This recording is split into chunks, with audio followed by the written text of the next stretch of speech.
আসসালামু আলাইকুম রহমতুল্লাহ। দেশের কথা ফেসবুক পেজ এবং ইউটিউব চ্যানেল থেকে আপনাদের সকলকে স্বাগত জানাচ্ছি।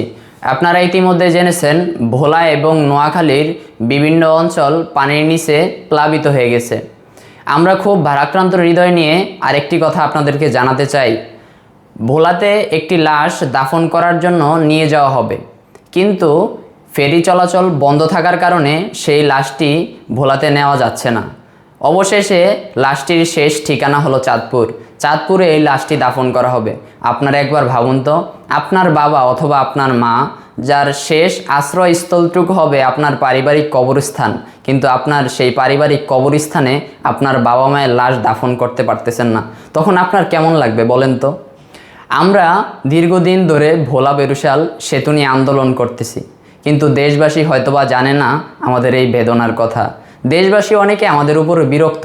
কেন আমরা সরকারকে বারবার জানাতে চাই, বারবার বিব্রত করছি একটি আন্দোলন করে ভোলা বরিশাল সেতুর জন্য। আজকে আপনার বাবা, কালকে আপনার ভাই, পরশু আপনার বোন যদি লঞ্চ ঘাটে সেতু না থাকার কারণে যেয়ে মৃত্যুবরণ করে, তখন আপনার কেমন লাগবে বলেন তো? 1970 সালে যে ভয়াবহ বন্যার মাধ্যমে ভোলার অনেক লোক মারা যায়, কিন্তু আজও যদি ভোলাতে একটি বন্যা হয়ে হাজার হাজার মানুষ মারা যায়, তাহলে এই দেশ ভোলাবাসীকে বাঁচাতে পারবে? ভোলাতে কি কোনো উদ্ধার কাজ চালাতে পারবেন? আপনি কিভাবে যাবেন?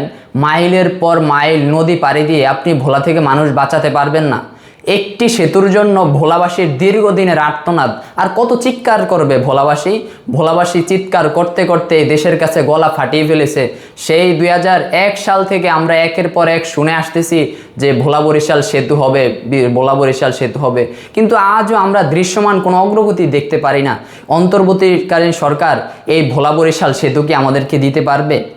ভোলাবাসীর দীর্ঘদিনের চাওয়াকে পূরণ করতে পারবে? ভোলাবাসী কি বাঁচতে পারবে? ভোলাবাসী যেই পানির নিচে হাবুডুবু খাচ্ছে, দিনের পর দিন লাঞ্ছিত, অপমানিত, অবহেলিত হয়ে আসছে, ভোলাবাসী কি বাঁচতে পারবে না? ভোলাবাসী কি এই দেশ বাঁচাবে না? আমাদেরকে বাঁচিয়ে রাখেন, ভোলাবাসীকে বাঁচিয়ে রাখেন।